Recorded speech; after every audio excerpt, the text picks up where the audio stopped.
at least a few people who plan to be here tonight who aren't here now, so you can expect there's probably going to be a few extras on other nights we do this. But I just wanted to quickly run us through. We're going to dive into our subject matter for tonight in a minute, but just wanted to run you through what we're going to be doing over the next term or so. Yes, the projector is loud when there's no one playing music, isn't it? It is. Yeah, it's always that loud too. Horrible. I'm going to sit here. Yeah. Don't take that as a reason not to sit at the front of church.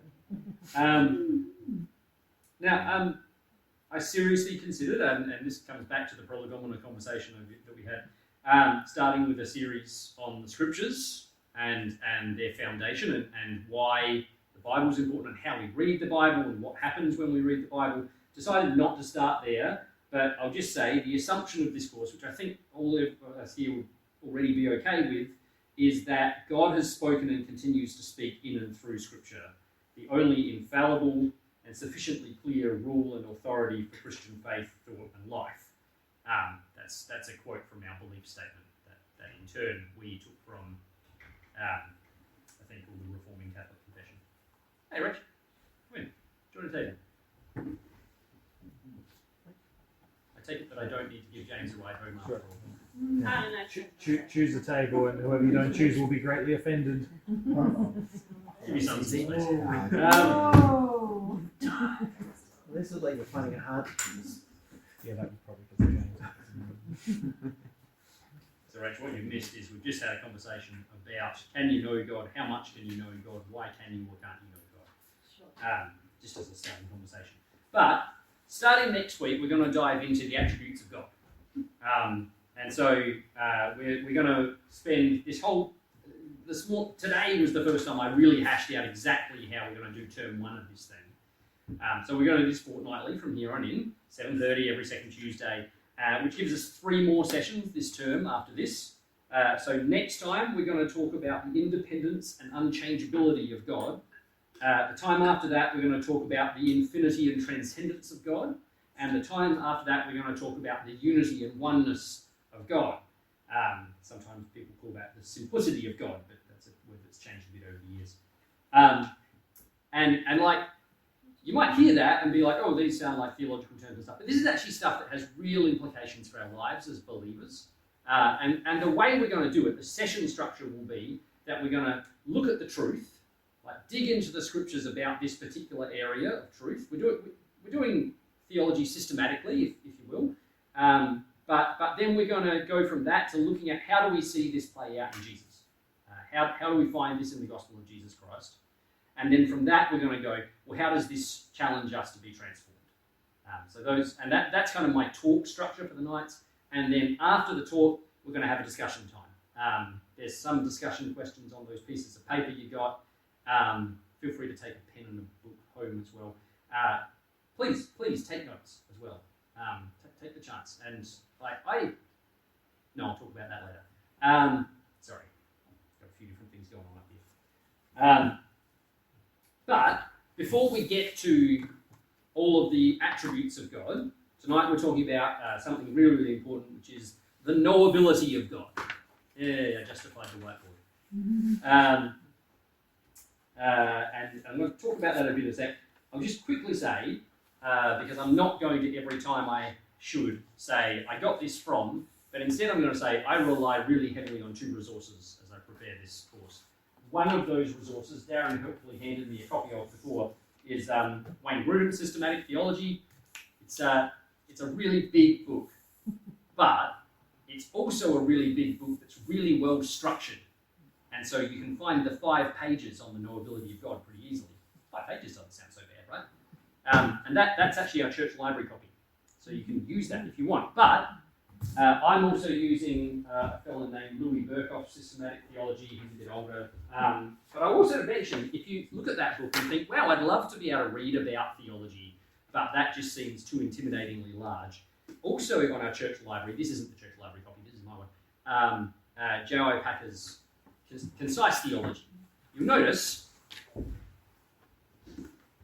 it's smaller. Good, isn't it? In fact, it's the size of a pocket.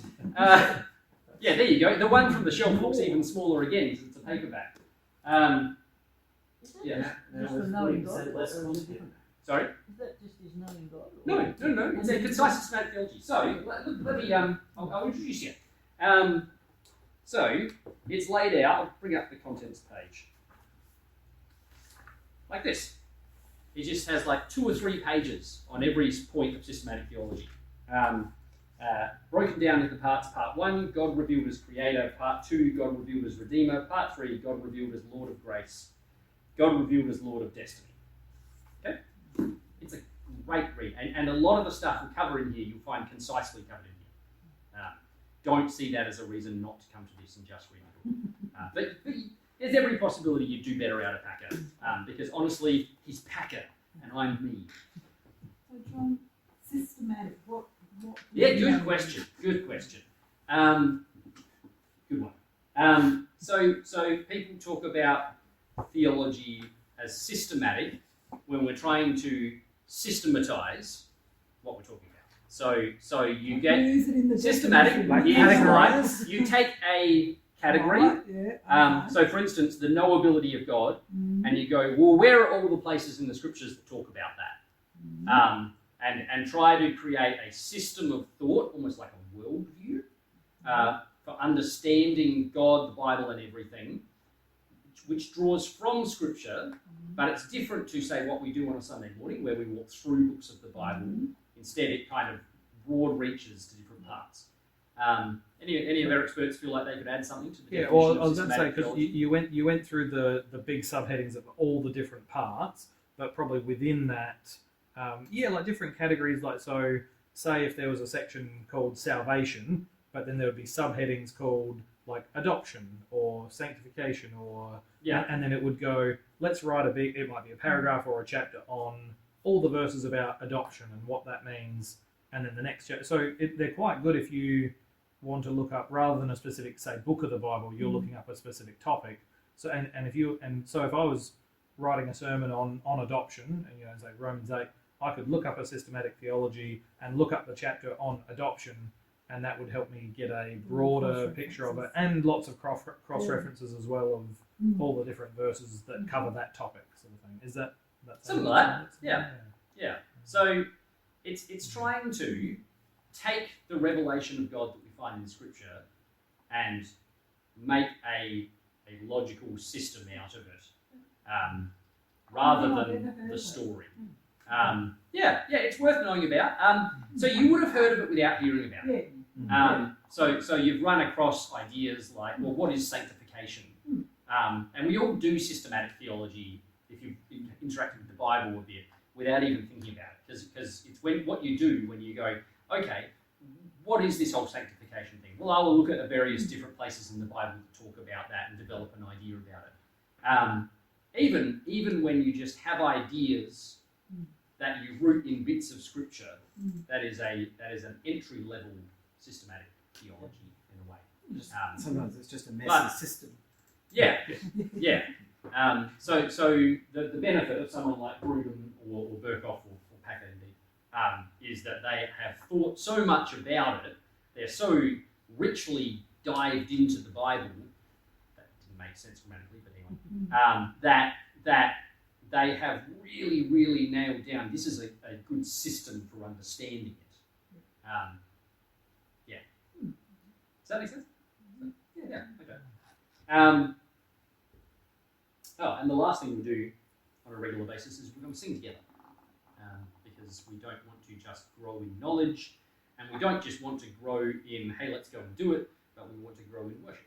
And I think a great way to start in doing that is to take some of the truth that we've talked about and find a song that talks about it and praise our God for it. So we're going to do that tonight. We'll do that every subsequent session is the idea.